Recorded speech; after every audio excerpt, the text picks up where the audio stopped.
The moment my parents started discussing paint colors for the nursery they planned to put in my apartment, I realized we were no longer having the same conversation. The problem was nobody had bothered to ask me first. I'm a 28-year-old software developer, and 6 months ago I bought my first condo. Nothing huge, just a 2-bedroom unit in a quiet complex outside the city. The second bedroom serves as both my home office and a guest room. Since I work remotely most of the week, that room is pretty important to me. I worked for years to afford that place. Long hours, skipped vacations, constant overtime. Owning it felt like the first thing in my life that was truly mine. My younger sister, Rachel, is 26 and 7 months pregnant. She still lives with our parents. The baby's father disappeared shortly after she told him she was expecting, leaving her to figure things out alone. To be clear, I've tried to help. I've driven her to doctor appointments when she didn't have transportation. I've helped assemble baby furniture. I even spent a Saturday comparing strollers because she couldn't decide between 2 models. I wasn't exactly thrilled about becoming the family support system, but she's my sister. That's why what happened at Sunday dinner caught me completely off guard. Everything started normally. My mom brought up the subject of preparing for the baby. I assumed they were finally converting one of the spare bedrooms in their house into a nursery. I was wrong. "We've been talking about the sleeping arrangements," my mother said casually while cutting her roast chicken. "Okay," I replied. "And honestly, your extra bedroom would be perfect." I laughed at first because I thought she was joking. Nobody else laughed. My dad nodded. "Your condo is quieter than our neighborhood." Rachel immediately jumped in. "It really is. The baby would sleep so much better there." I remember staring at all 3 of them, waiting for someone to explain the punchline. Instead, they kept going. My dad started listing reasons like he was presenting a business proposal. "You've got those thick insulated windows. The building is away from traffic. Your room gets great natural light in the morning." Rachel smiled. "And the walls are already painted a neutral color. That saves so much work." That was the moment I realized they weren't talking about decorating ideas. They were talking about my apartment. My actual apartment.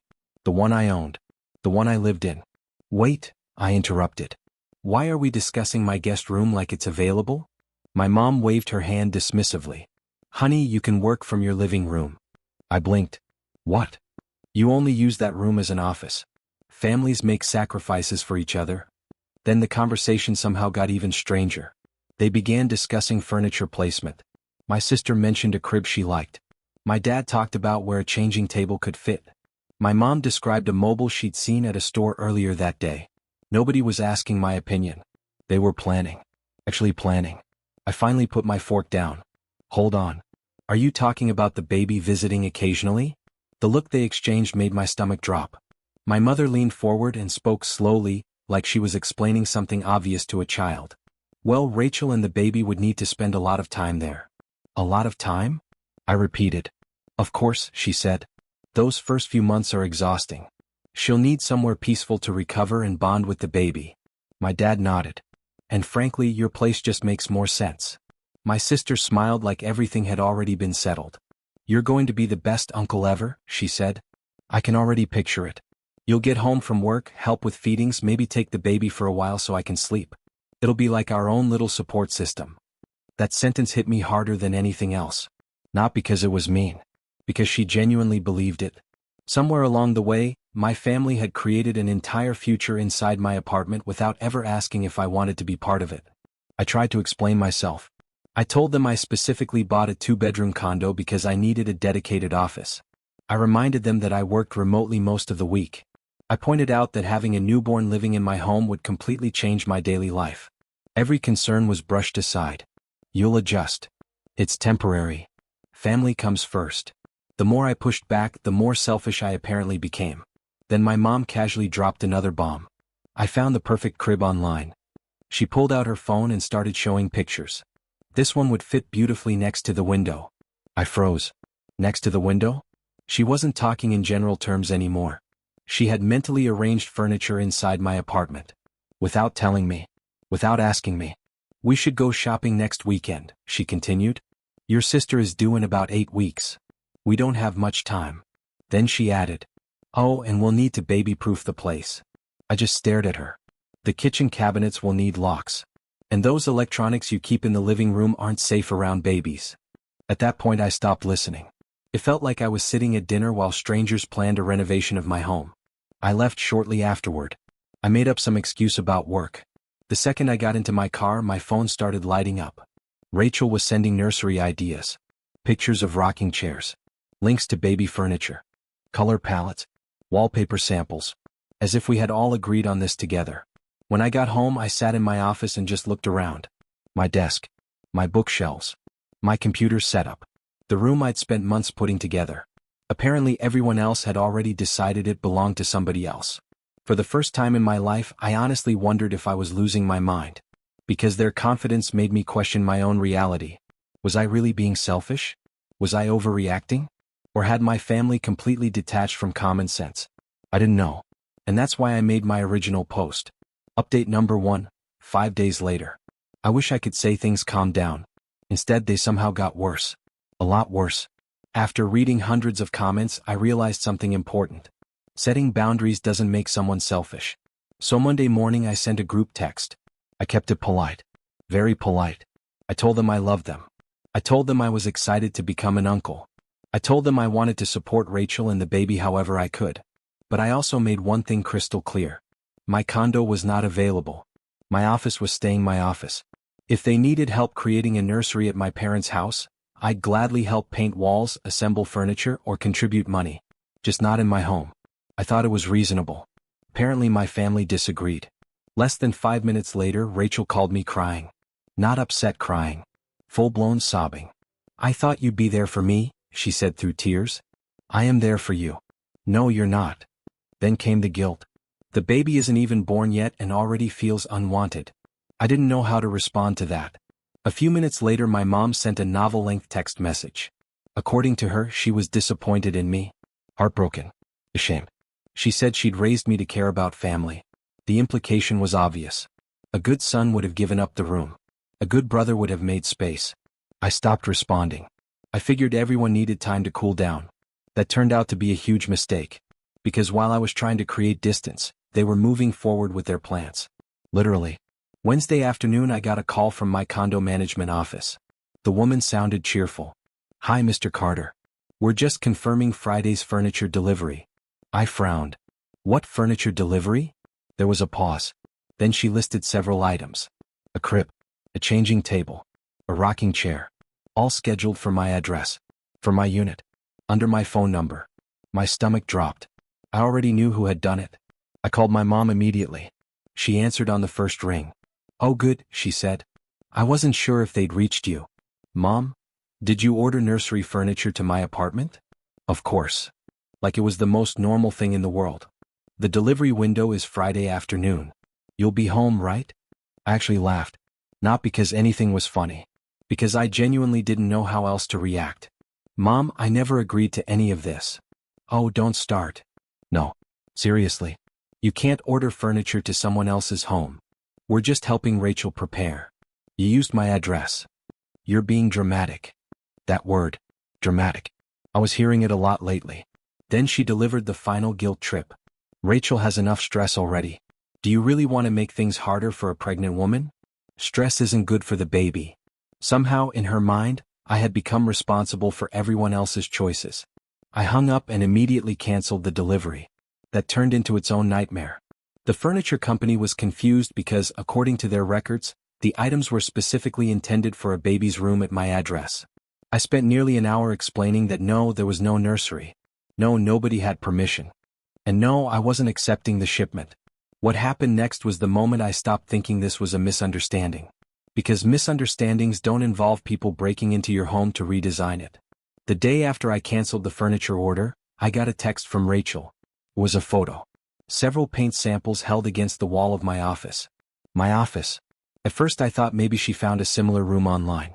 Then I noticed my bookshelf in the corner. My stomach sank. I called her immediately. How did you get this picture? There was a pause. Then she answered like it was completely normal. Oh, Mom and Dad let me in while you were at work. We wanted to get some measurements. I don't remember the rest of the conversation. I just remember grabbing my keys and driving home. Fast. When I opened my front door, I found all three of them inside. My father was measuring the window. My mother had a notebook full of dimensions. Fabric samples were spread across my desk. And Rachel was sitting in my office chair, one hand on her stomach, smiling as she looked around the room. "Now I can really see it," she said happily. I just stood there. For a second I couldn't process what I was seeing. Then the anger finally caught up with me. "What the hell are you doing?" My father barely looked up. "Watch your language." He continued measuring. "We're figuring out the layout." Then he pointed toward my desk. "You know, that thing takes up a lot of space. Have you considered downsizing?" I stared at him. "Downsizing? Sure. Maybe use a smaller desk. Or just work from your kitchen." Rachel nodded enthusiastically. "The crib could go right here." She pointed to the exact spot where my desk sat. "And maybe the changing table along that wall." Then she looked at me. "Oh, would you mind if we use some removable decals? I found these adorable safari animals online." That was it. I was done. "Everybody out." The room went silent. "Excuse me?" my mother asked. "Out. Right now." She actually laughed. "Don't be ridiculous." I couldn't believe what I was hearing. "You entered my apartment without permission. We're family. You used an emergency key." "Exactly. For an emergency." The argument exploded from there. Rachel started crying. Again. According to her, I was ruining what should have been a beautiful experience. My mother accused me of caring more about furniture than family. My father said he was disappointed in the man I'd become. That one stung more than I expected. For a moment I almost questioned myself again. Almost. Then I looked around my apartment. At strangers making plans for my life. And I remembered why I was angry. I took the spare key from my mother's purse and told them to leave. This time they actually did. But not before my mom stopped at the door. "Maybe you need some time to think about what really matters." The implication was clear. They still believed I would eventually give in. That happened yesterday. Today things got even stranger. I woke up and found a package outside my door. Inside was a baby monitor. Attached was a handwritten note. "For our nursery, can't wait to set everything up together." I just stared at it. Part of me wanted to laugh. Part of me wanted to scream. Then I opened social media. Big mistake. Rachel had apparently started posting updates about the baby's room. My baby's room. Or rather, the room she believed would eventually belong to her baby. There were photos, design ideas, inspirational quotes, and multiple posts thanking me publicly for being the world's best brother. Friends and relatives flooded the comments. "How sweet. What an amazing uncle. That baby is so lucky." One of my aunts wrote, "It's wonderful that the little one will have two homes." 2 homes. I nearly dropped my phone. The narrative had already spread. Everyone thought I had volunteered. Everyone thought I was excited. Everyone thought this arrangement existed. And every post made it harder to stop. Because now saying no wouldn't just disappoint my family. It would make me look like the villain in front of dozens of relatives who only knew Rachel's version of events. That night I scheduled an appointment with a locksmith. I hated doing it. I felt like I was protecting myself from burglars. Except the people I was protecting myself from shared my last name. The baby shower was only a few weeks away. And honestly, I was starting to dread it. At the rate things were going, I half expected gifts to start arriving directly at my condo. I knew I needed another conversation with my family. A serious one. The problem was I had no idea how to reason with people who treated every boundary like a negotiation. Or worse, a temporary obstacle. Update number 2, 3 weeks later. I genuinely thought changing the locks would solve the problem. I was wrong. If anything, it convinced my family to become more creative. After my last update, I sat down with Rachel one-on-one. No parents. No audience. Just the two of us. I wanted to give peace one last chance. I told her I loved her. I told her I wanted to help. I even apologized if my previous reactions had sounded harsh. Then I laid out actual solutions. I offered to help her find an affordable apartment. I offered to contribute toward a security deposit. I offered to spend weekends helping her move. And I promised that wherever she ended up living, I'd personally help build and decorate the nursery. I thought it was a reasonable compromise. For a few minutes, it even seemed like she was listening. For a few days, I thought maybe we had finally reached an understanding. Rachel seemed calmer after our conversation. She thanked me for being honest. She even admitted that maybe everyone had gotten carried away. I allowed myself to believe the worst was behind us. That illusion lasted exactly 4 days. The baby shower was the following Saturday. I considered skipping it. Honestly, I probably should have. But several relatives I genuinely cared about were flying in from out of state, and I didn't want family drama to keep me from seeing them. So I went. The second I walked into my parents' house, something felt wrong. I couldn't explain it. Just one of those gut feelings. Rachel kept smiling every time she looked at me. Not a normal smile. A knowing smile. My mother wasn't much better. She walked around acting like she'd won some private competition nobody else knew about. Then Rachel started making comments. Just wait until you see our surprise. Our surprise. She only smiled wider. That was when I knew I was in trouble. About halfway through the gift opening, Rachel stood up and clapped her hands. Before we continue, I have something special to show everyone. The room erupted in excitement. Someone dimmed the lights. A television screen lit up. The title appeared. Welcome to Baby Carter's Nursery. My stomach dropped. I knew immediately. I just didn't know how bad it would be. Then the video started. And I felt physically sick. The footage showed my condo. My condo. My office. Except it wasn't my office anymore. The walls were painted. Furniture had been installed. Decorations hung everywhere. The room had been completely transformed into a nursery. People around me started gasping. Ah! How beautiful! This is amazing. Meanwhile, I couldn't breathe. Rachel appeared on screen walking through the room like a real estate agent. And here's where all the baby clothes will go. She opened my closet. My closet. Except now it was filled with tiny outfits. Then she pointed toward shelving units. This area will be perfect for diapers and supplies. Everyone laughed and applauded. I just sat there frozen. The worst part wasn't the room. It was the narration. Because throughout the video she kept thanking me. Jason has been so supportive. We're so grateful. He cleared out all this space for us. Every sentence painted me as an enthusiastic participant. A willing contributor. A loving brother who had donated part of his home. And every person in that room believed it. The applause got louder. People started turning toward me. Complimenting me. Praising me. Calling me generous. My cousin Lauren leaned over. You okay? I looked at her. Apparently my face had gone completely white. You look like you're about to pass out. I stood up without answering. Walked outside. And called the police. Yes, the police. Because at that point I finally accepted what this was. This wasn't a family disagreement anymore. Someone had entered my home without permission. Again. And this time they hadn't just measured walls. They had completely renovated part of my property. The dispatcher sounded confused when I explained the situation. Honestly, I couldn't blame her. I probably sounded insane.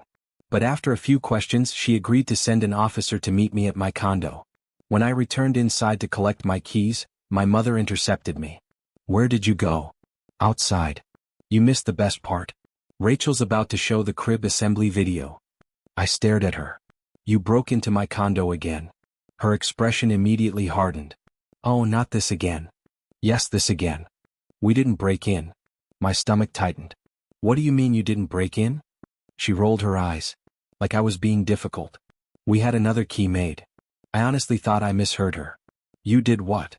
Well, after you changed the locks, we needed a solution. A solution. That was the word she used. As if my attempt to secure my own home was somehow an inconvenience they needed to overcome. How else were we supposed to finish the nursery? I just stared at her. At that moment I realized something terrifying. My family genuinely believed they were right. They weren't pretending. They weren't manipulating me intentionally. They had convinced themselves that my apartment belonged to all of us. That made the situation far worse. Because you can't reason with people who don't think they're crossing a line. I left immediately. Unfortunately, that created another scene. Rachel started crying. Several relatives followed me. People kept grabbing my arm. Don't leave. This is her special day. Can't you talk this out later? Finally I snapped. Ask Rachel why she thinks it's okay to break into someone else's home. The room went silent. For about 3 seconds. Then the excuses started. By that point I was done listening. I drove straight home. The police arrived shortly afterward. And that's when I saw the full damage. The video hadn't shown everything. The reality was worse. Much worse. The walls of my office had been painted a soft green. A white crib stood against the far wall. There was a rocking chair near the window. Animal-themed decorations covered the room. Shelves were filled with baby supplies. Storage bins lined the closet. My workspace was gone. Completely gone. My desk had been disassembled. My monitors disconnected. Files and equipment were shoved into boxes. Most of it had been crammed into my bedroom closet with absolutely no care whatsoever. Years of work equipment, personal documents, electronics, all piled together. I felt sick. The officers walked through the room taking notes. At first they seemed skeptical. The whole situation sounded ridiculous. Then I showed them the messages. Every text, every email, every explicit refusal, every statement telling my family they did not have permission. Their expressions changed quickly after that. One officer shook his head. Wow. That was all he said. But it said enough. They documented everything. Took photographs. Filed a report. Ultimately, they explained that criminal charges would be complicated because of the family relationship and the property disputes involved. Still, the report existed. And they suggested I consider legal action if the behavior continued. By the time they left, my phone looked like a war zone. Dozens of missed calls. Hundreds of messages. Apparently, my mother had already started telling her version of events. According to her, I had called the police on my pregnant sister because she decorated a room I had promised to her. The story spread fast. Family members I hadn't spoken to in years suddenly became experts on my character. I was selfish, cruel, heartless, immature. Not one of them asked for my side first. The next morning I stopped hoping things would calm down. Instead, I hired a locksmith. Not just a normal locksmith. I requested the most secure system available. New locks. Restricted keys. Additional protections. Then I installed a security camera outside my door. For the first time in my life, I felt unsafe in my own home. And the people causing it weren't strangers. They were my family. Installing the new locks wasn't enough. Neither was the security camera. Because every time I thought my family had reached the limit of what they were willing to do, they somehow found a new level. Monday morning proved that. I was at work when my phone rang. It was my property manager. At first, I assumed it was about the unauthorized renovations. I was wrong. Hey Daniel, he said carefully. I wanted to verify something before moving forward. Okay. Your parents contacted us about adding another resident to your lease. I nearly dropped my phone. What? He sighed. They said your sister would be living there with her baby and wanted everything documented properly. For a second I couldn't speak. They hadn't just decorated my condo. They were now trying to formalize ownership through the building management. As if the move-in date had already been scheduled. My property manager continued. They even offered to increase the security deposit because of potential damage from an infant. I laughed. The kind of laugh people make when they're dangerously close to losing their minds. Thankfully, he called me before approving anything. I explained the entire situation. Every break-in. Every text. Every boundary violation. The silence on the other end of the line was almost impressive. Finally he said, "That's insane." I couldn't disagree. He assured me nobody would ever be added to my lease without my authorization. Then he mentioned something that genuinely chilled me. When he called my parents back to reject the request, my mother didn't apologize. She changed tactics. According to him, she claimed I was experiencing mental health problems. Severe paranoia. Erratic behavior. She said the family was worried about me. Then she suggested that perhaps they should be added to the lease anyway so they could keep an eye on me. I sat there staring at my desk after the call ended. At that moment I realized something important. This wasn't about a nursery anymore. This wasn't about helping Rachel. This wasn't even about the baby. It was about control.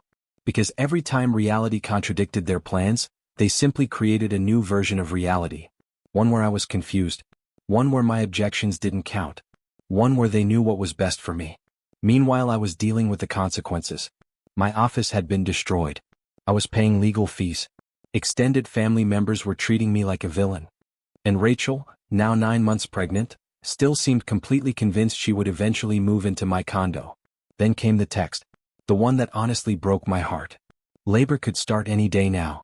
Can't wait to bring the baby home to our beautiful nursery. Thank you for everything. Best brother ever. I must have read it 20 times. Not because I was touched. Because I couldn't understand how someone could be so disconnected from reality. I never promised her a nursery. I never offered my home. I'd said no dozens of times. Clearly. Directly. Repeatedly. Yet somehow she still believed. Or maybe she simply wanted to believe. My attorney said I had options. Strong options. Breaking and entering. Property damage. Harassment. Potential civil claims. Maybe more. The evidence was overwhelming. Text. Photos. Video. Witnesses. Police reports. Legally speaking, my case was solid. Emotionally? Not so much. Because every legal step felt like a grenade thrown into my family. Did I really want my parents facing criminal consequences? Did I want Rachel dealing with lawsuits while preparing for motherhood? Did I want to become the guy who sued his own family? I didn't know. All I knew was that time was running out. And the baby was coming. Update number 3, 6 weeks later. I've delayed writing this update because I honestly needed time to process everything. A lot happened. More than I ever expected. 2 days after my last update, Rachel went into labor. Ironically, I found out through a family group chat I'd previously been removed from. Apparently someone added me back temporarily. The message came from my mother. Rachel's in labor. We're heading to the hospital. Daniel, make sure the nursery is ready before we bring your niece home. Even then, even at that moment, they still believed, or pretended to. I never replied. At the exact time that message arrived, I was sitting in my lawyer's office discussing cease and desist paperwork. My attorney had already reviewed everything. The text, the police report, the nursery video. When he watched the baby shower presentation, he actually laughed. Not because it was funny. Because he genuinely couldn't believe what he was seeing. In 30 years, he told me, I've never had a client whose family renovated his home against his will and then publicly thanked him for it. That sentence somehow captured the insanity perfectly. A healthy baby girl arrived early the next morning. Her name was Ava. And despite everything, I was genuinely happy she was healthy. Within hours, my father sent me an avalanche of photos. 17 pictures, 3 videos, and a message. Time to step up and be the uncle we raised you to be. I stared at it for a long time, then ignored it. The following day, I decided to visit the hospital. Part of me wondered if maybe seeing the baby would reset everything. Maybe reality would finally win. I brought flowers, a gift card, nothing extravagant, just enough to show support. When I walked into the room, things felt surprisingly normal. Rachel looked exhausted, but happy. The baby slept peacefully beside her. For a few minutes we actually talked like siblings. No arguments. No nursery. No drama. Then Rachel smiled. Is everything ready? I knew immediately what she meant, and my stomach sank. Rachel. Her smile faded. The room. There it was. The fantasy again. Still alive. Still untouched by reality. We've talked about this. Silence. You aren't moving into my condo. The transformation was instant. Her face collapsed. Tears appeared almost immediately. But the nursery. I closed my eyes. Even then she still believed it existed. Or believed it belonged to her. Before I could respond, my mother jumped in. She had been quietly sitting near the window holding the baby. Now she stood up. And the look on her face told me exactly where this conversation was heading. Daniel, she said sharply, your sister gave birth yesterday. I didn't answer. This isn't the time for your selfishness. For months I'd swallowed comments like that. For months I'd tried diplomacy, patience, compromise, understanding. But standing there in that hospital room, I finally realized something. There was never going to be a perfect time. There was never going to be a moment when my boundaries suddenly became acceptable. Because my family had already decided that my answer didn't matter. So for the first time I stopped softening the truth. No, I said. This is exactly the time. Then I looked directly at Rachel. Ava and you are not moving into my condo. You need to make other arrangements. The second those words left my mouth, the hospital room exploded. Rachel burst into tears. My mother started yelling. A nurse appeared within minutes and politely, but firmly, asked everyone to lower their voices. 10 minutes later I walked out. I remember sitting in my car afterward with my hands on the steering wheel, wondering how my life had somehow become this. A month earlier I was arguing about a guest room. Now I was apparently the villain in a family civil war. Unfortunately, things were only getting started. The next few days became a non-stop campaign of emotional pressure. Every tactic imaginable. Phone calls, texts, voicemails, social media posts. Relatives I hadn't spoken to in years suddenly becoming experts on family loyalty. One aunt left me a 4-minute voicemail explaining how real men step up. A second cousin accused me of abandoning a newborn. Someone I barely knew called me selfish before hanging up. Rachel began posting vague updates online about struggling as a new mother. Technically nothing she said was a lie. But context mattered. And she conveniently left out the part where she was living comfortably in my parents' 4-bedroom house. Then my mother started leaving messages. Long messages. Messages about how stressed Rachel was. How difficult breastfeeding had become. How every conflict affected the baby. The implication was always the same. Everything bad happening in their lives was somehow my fault. Then they launched what I now think of as the final performance. Friday evening. I got home from work and stepped out of the elevator. Immediately something felt wrong. People were gathered in the hallway. My neighbors. Several of them. And sitting directly outside my condo door was Rachel. She was surrounded by suitcases, diaper bags, baby supplies. The baby carrier sat beside her. The baby was crying. Rachel was crying. It looked like a scene from a made-for-TV drama. The second she saw me, she stood up. Daniel? Several neighbors turned toward me. I already knew exactly how this looked. Like I had thrown my sister and her newborn onto the street. An older woman from down the hall shook her head at me. Your sister has been sitting here for over an hour. The disappointment in her voice was unmistakable. I looked at Rachel, then at the luggage, then at the audience, and suddenly everything became clear. This wasn't desperation. It was theater. Carefully staged theater. Rachel, I said calmly, what are you doing? She wiped her eyes dramatically. Mom and Dad kicked me out. I blinked. What? They said if you weren't willing to help family anymore, they weren't either. Several neighbors gasped. I almost laughed. Not because it was funny. Because the story was so absurd. My parents adored Rachel. There was zero chance they had suddenly abandoned their daughter and newborn granddaughter. Get up, I told her. We're going back to Mom and Dad's. She shook her head. They won't let me in. Of course. Convenient. I pulled out my phone and called my father. He answered immediately. That alone told me everything. Normally he ignored calls whenever conflict was involved. Dad. Hello, son. What's going on? Pause. Then. What do you mean? Rachel claims you kicked her out. His response was so rehearsed it almost sounded scripted. Well, you've made it clear how things work in your household. I closed my eyes. There it was. The guilt trip. Again. We're simply following your example. Stop. Silence. I know exactly what you're doing. More silence. Then I heard my mother's voice in the background feeding him lines. At that point I was done. Completely done. I had two choices. Play along. Or force reality into the situation. I chose reality. I hung up. Then immediately dialed 911. Rachel's eyes widened. Daniel, what are you doing? Ending this. The police arrived quickly. By then several more neighbors had gathered. Apparently hallway drama was excellent entertainment. I explained everything. The break-ins. The false housing claims. The legal paperwork. The police reports. The security camera footage. Everything. Meanwhile Rachel was desperately calling our parents. Suddenly they were available. Suddenly they were willing to take her back. Funny how that worked. One officer looked at Rachel. Ma'am, do you currently have somewhere to stay? She hesitated. My parents' house. So you're not homeless? Well, do your parents allow you to live there? Yes. The officer's expression hardened. Then why are you here? The explanation that followed made less sense every minute. Even Rachel seemed unable to keep the story straight. By the end, the officers looked exhausted. One of them finally said, "You cannot use someone's residence to force a housing dispute." Then he turned to me. "Do you want her removed?" That question hurt more than I expected. Because despite everything, she was still my sister. I nodded. Quietly. The officers escorted her out. Before leaving, one of them pulled me aside. His voice was low enough that only I could hear. Get a restraining order. I looked at him. This isn't over. He was right. Absolutely right. The next couple of weeks were eerily quiet. No surprise visits. No nursery updates. No social media campaigns. Nothing. And somehow that worried me more. Because my family never stopped. They regrouped.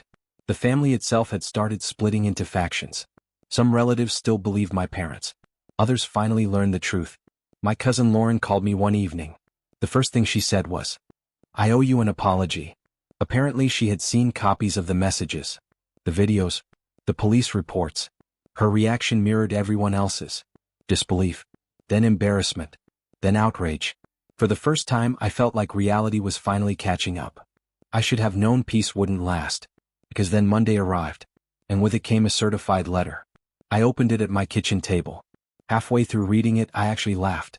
Not because it was funny. Because it was insane. My parents were suing me. Actually suing me. According to the complaint, I had supposedly agreed to let Rachel and the baby live in my condo. They claimed there had been a verbal agreement. They claimed they spent thousands preparing the nursery because they relied on my promise. They accused me of backing out. And now they wanted compensation. For the furniture. For the decorations. For the nursery. The nursery I had repeatedly told them not to build. The nursery they created by breaking into my home. I immediately scanned the paperwork and sent it to my lawyer. His response came 20 minutes later. One sentence. This may be the dumbest lawsuit I've seen all year. For the first time in months I smiled. Because if my parents wanted to drag this into court, they were finally stepping onto ground where evidence mattered more than family guilt. The lawsuit would have been funny if it hadn't been aimed directly at me. When I finished reading the complaint, I honestly thought it had to be a joke. It wasn't. My parents were demanding nearly $50,000. According to them, I had caused financial harm by backing out of an agreement that never existed. They wanted reimbursement for nursery furniture, paint, decorations, supplies. They even included claims for Rachel's emotional distress and lost income because the housing situation had supposedly created stress that affected her ability to work. The total came to just under $50,000. I laughed. Then I forwarded everything to my attorney. 5 minutes later my phone rang. Kevin was laughing too. Not politely. Actually laughing. They cannot be serious. Unfortunately they are. His tone shifted. Don't worry. They don't have much of a case. That was the good news. The bad news? Even weak lawsuits can be expensive.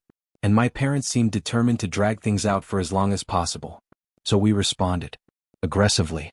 Kevin filed counterclaims related to the unauthorized entry into my condo, the damage to my property, ongoing harassment, and the false statements about my mental health. We also included legal costs and documented expenses from restoring my apartment. The total amount was significantly higher than what they were seeking. For the first time, they were being forced to answer for their actions instead of simply redefining reality. I thought that would be the biggest development. I was wrong. A few days later, I got a call from an unfamiliar number. Normally I would have ignored it. Something told me not to. Daniel? Speaking. This is Marcus. I didn't recognize the name.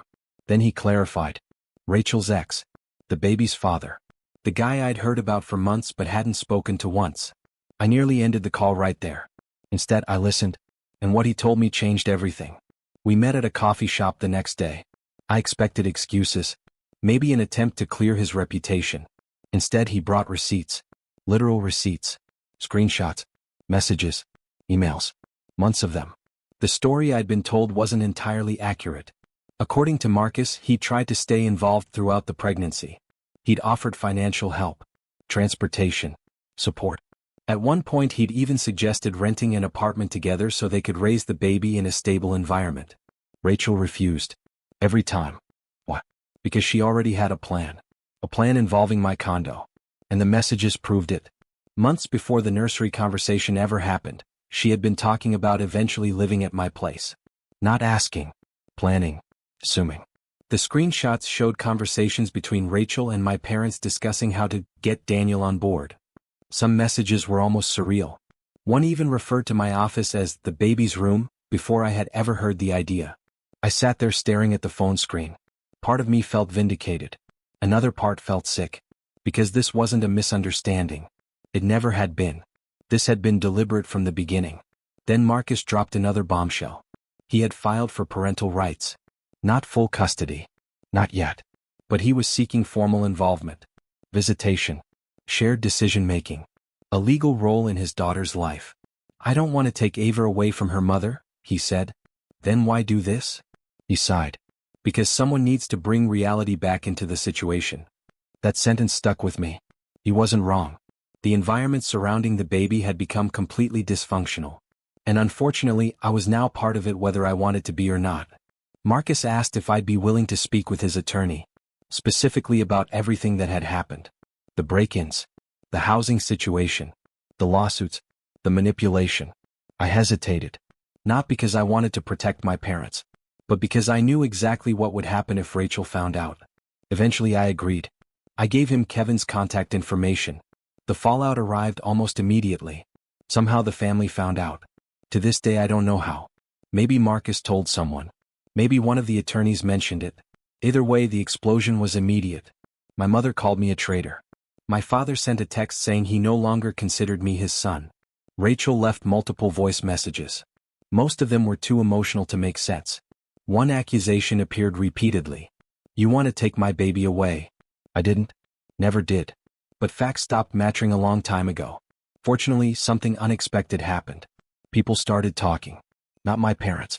The rest of the family. The relatives who had remained silent. The ones watching from the sidelines. My Aunt Rebecca was the first. She openly questioned why Rachel needed my condo when my parents had multiple available bedrooms. No one had a good answer. Then another relative came forward. Then another. And another. Stories emerged. Small stories. Old stories. Examples of manipulation. Pressure. Boundary violations. Behavior patterns I'd normalized growing up. For the first time, I realized I wasn't the only person who had experienced it.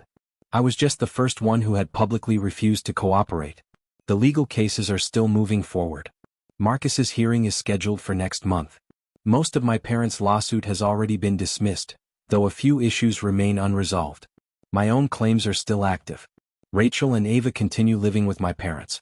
Ironically, they eventually converted one of the spare bedrooms into a nursery. Exactly what should have happened from the beginning. I haven't spoken to any of them in weeks. My phone number changed. Most social media accounts were locked down. The security camera outside my building has captured multiple attempts to gain access. Every incident has been documented. Every recording saved. My condo is finally mine again. The walls have been restored. The furniture is back where it belongs. My office exists again. On the surface, everything looks normal. But normal is expensive. The legal bills alone are painful. And honestly, the emotional cost has been worse. Some days I sit in my office and wonder if any of this was worth it. Would life have been easier if I had simply surrendered? If I had given them the room? Maybe. At least in the short term. But every time that thought appears, another one follows. It was never really about the room. The room was just the excuse. The real issue was control. Entitlement. The belief that my choices didn't matter if they conflicted with what the family wanted. Yesterday Marcus sent me a picture from a supervised visit with Ava. She was smiling. Tiny. Completely unaware of the chaos surrounding her. And looking at that photo made me realize something. Maybe the fight was never just about protecting my apartment. Maybe it was about proving that boundaries actually matter. That helping family should be a choice, not an obligation enforced through guilt. That love doesn't give someone ownership over your life. I still don't know how all of this ends. But for the first time in months, I feel like reality is finally catching up with everyone involved. At this point, I'm no longer wondering whether I made the right decision. The consequences have been brutal. My relationship with my parents is effectively gone. My relationship with my sister may never recover. Thousands of dollars disappeared into legal fees. Months of stress aged me more than I care to admit. But every night I lock my front door and sleep knowing one thing. I didn't surrender. A lot of people told me to keep the peace. Looking back, that's one of the worst pieces of advice I received. Because there was never any peace to preserve. Only compliance. Only giving them exactly what they wanted. If I had handed over my office, there would have been another demand. Then another. And another. The nursery was never the finish line. It was the beginning. So for now I'm rebuilding. Learning what healthy boundaries actually look like. Learning that family isn't supposed to feel like a hostage negotiation. And honestly, for the first time in years I feel free. Final update, 3 months later. I finally have closure. Or at least as much closure as situations like this ever provide.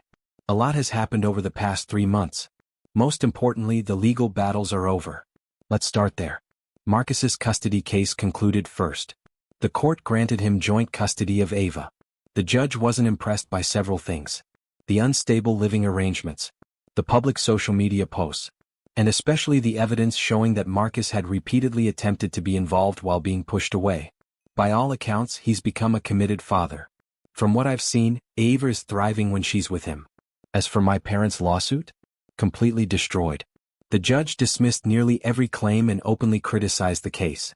My attorney later told me that's about as close as judges get to saying, "Why are you wasting my time?" Even better, my parents were ordered to cover my legal expenses related to defending against their claims. That alone felt surreal. For nearly a year they had acted as though reality bent around their wishes. Now reality was sitting in a courtroom record. Permanent. My own claims ended differently. Rather than continue fighting, both sides agreed to a settlement. The amount wasn't life-changing. But it covered the restoration of my condo, the additional security measures, most of my legal costs, and some compensation for everything I'd endured. More importantly, it forced accountability, something my family had avoided for decades. Then came what I consider the most important outcome of all: the restraining orders. The court granted them. My parents and Rachel are prohibited from approaching my home, workplace, or contacting me directly for the foreseeable future. The judge specifically referenced the repeated escalation, unauthorized access attempts, and ongoing harassment. Hearing those words spoken in court was strangely emotional, because for months everyone kept telling me I was overreacting. Now an actual judge was confirming that I wasn't. The personal fallout has been equally dramatic. Once the legal proceedings exposed everything publicly, old family stories started surfacing. Stories I'd never heard before. Stories that suddenly made my childhood make a lot more sense. One aunt revealed that my mother once volunteered her property for a large family event without permission. Another relative described being pressured into loaning expensive equipment that was never returned. A cousin shared a story about being publicly shamed for refusing a ridiculous favor. The details were different. The pattern was identical. My parents asked for something. The answer was no. Then came guilt, pressure, manipulation, and eventually outrage when they didn't get their way. For years everyone dealt with it individually. This was simply the first time someone pushed back publicly. The family eventually split. Some relatives still defend my parents. Others have distanced themselves. Most are somewhere in the middle, exhausted by the entire situation. Ironically, my parents now complain that the family has become divided. They never seem to acknowledge why. Rachel's life also changed dramatically. Without me serving as the backup plan she'd always expected, reality caught up quickly. Raising a child is expensive. Housing is expensive. Life is expensive. Eventually she moved out of my parents' home and relocated to live with another relative who was willing to help, but only under strict conditions. From what I've heard, she's working full-time now. Budgeting. Planning. Actually building an independent life. Part of me hopes the experience helped her grow. The other part remembers everything that happened and stays cautious. The funniest detail? All that nursery furniture. The furniture that started this entire nightmare. The crib. The rocking chair. The shelves. The decorations. They're now being used in Ava's actual bedroom at Marcus's place. He sent me a picture a few weeks ago. The room looked warm. Safe. Normal. No drama. No lawsuits. No forced sacrifices. Just a child with a space prepared by people who genuinely planned for her future.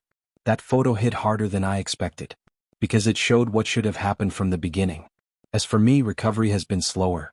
I started therapy shortly after the court proceedings began. At first I thought I was going because of the stress. Turns out I was going because of much deeper things.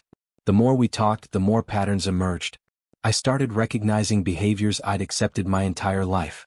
Guilt disguised as love. Obligations disguised as family loyalty. Boundaries treated as personal attacks. The nursery conflict didn't create those problems. It exposed them. And honestly, that realization was both painful and liberating. Painful because I had to reevaluate so much of my past. Liberating because I finally understood why saying no always felt impossible.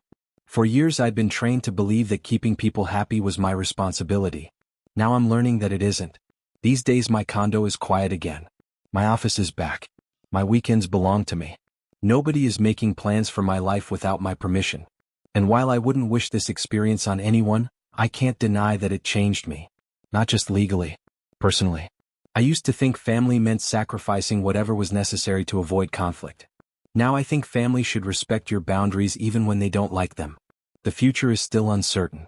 Maybe one day some of these relationships can be repaired. Maybe they can't. I honestly don't know. What I do know is that rebuilding my own life has been far healthier than spending another year trapped in someone else's fantasy. And for the first time since this entire disaster began, that feels like enough. Therapy ended up changing more than I expected. At first, I started going because of the stress from the lawsuits and the nonstop family drama. But over time, the conversations became less about the nursery and more about my entire childhood. The therapist pointed out patterns I had never questioned. How guilt was used as a weapon. How saying no was treated like betrayal. How I had spent most of my life trying to manage other people's emotions because I'd been taught that keeping the peace was my responsibility. That realization hit hard. But it also explained why standing up to my family felt so terrifying. For the first time, I was refusing to play the role they had assigned me. And for the first time, I wasn't apologizing for it. The months after the court cases were surprisingly peaceful. I grew closer to the relatives who had supported me through everything. My cousin Lauren and I started meeting for dinner every few weeks. My Aunt Rebecca checked in regularly.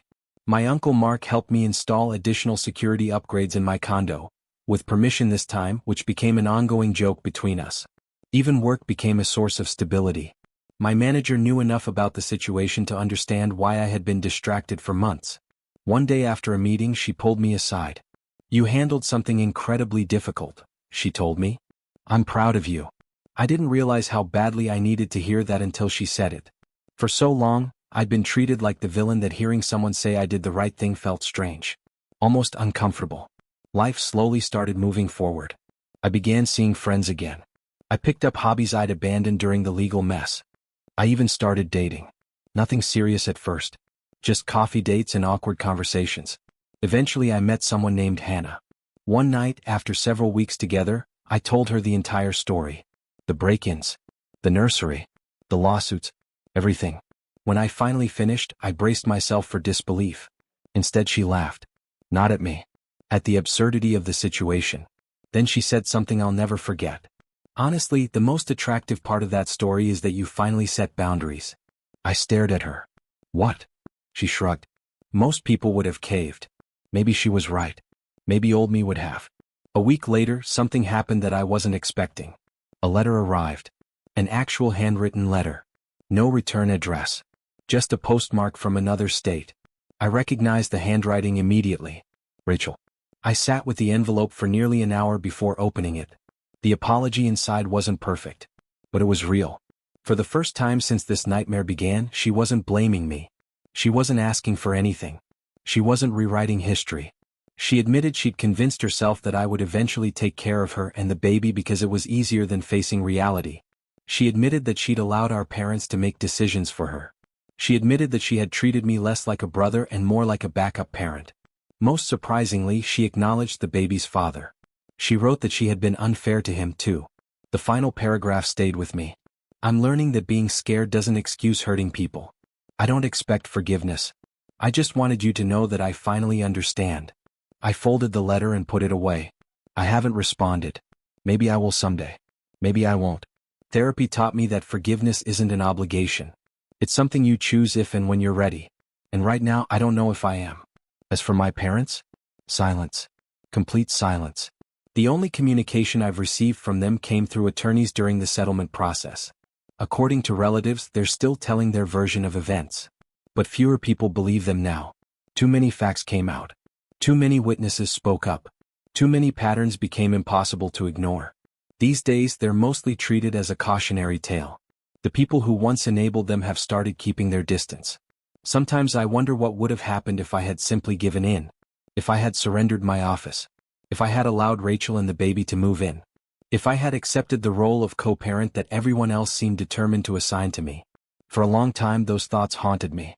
Then one night I was sitting in my office. My actual office. The room that almost stopped being mine. My college roommate was visiting from out of town. We stayed up talking until 2 in the morning. Laughing. Sharing old stories. Making plans. The room was exactly what I'd always wanted it to be. My space. My choice. My life. And that's when I finally understood. If I'd surrendered that room, it wouldn't have solved anything. It would have told my family that my boundaries were negotiable. That my life was theirs to manage. That my home belonged to whoever needed it most. The nursery was never the issue. The issue was whether I was allowed to say no. Today, Ava is doing well. Rachel is working, growing up, and learning how to co-parent. Marcus is actively involved in his daughter's life. My condo is peaceful. My career is stable. My relationships are healthier than they've ever been. And for the first time in my life, I genuinely feel free. Not because I won a lawsuit. Not because I got compensation. Not because the court sided with me. Because I finally stopped living according to other people's expectations. I still regret that it came to this. I regret that my family chose conflict over respect. I regret that so many relationships were destroyed. But I don't regret standing up for myself. Sometimes protecting your peace costs more than you expect. Sometimes it costs people you love. And that's painful. But spending the rest of your life surrendering pieces of yourself is painful too. At least this pain led somewhere. So that's where this story ends. A quiet condo. An untouched guest room. A locked front door. And a man who finally learned that family isn't entitled to your life just because they're family. I know some relatives still think I overreacted. Maybe they're right. Maybe there was a different path I could have taken. But after everything that happened, I honestly don't see it. So tell me. IA for refusing to let my pregnant sister turn my home office into her nursery and calling the police when my family repeatedly broke into my apartment?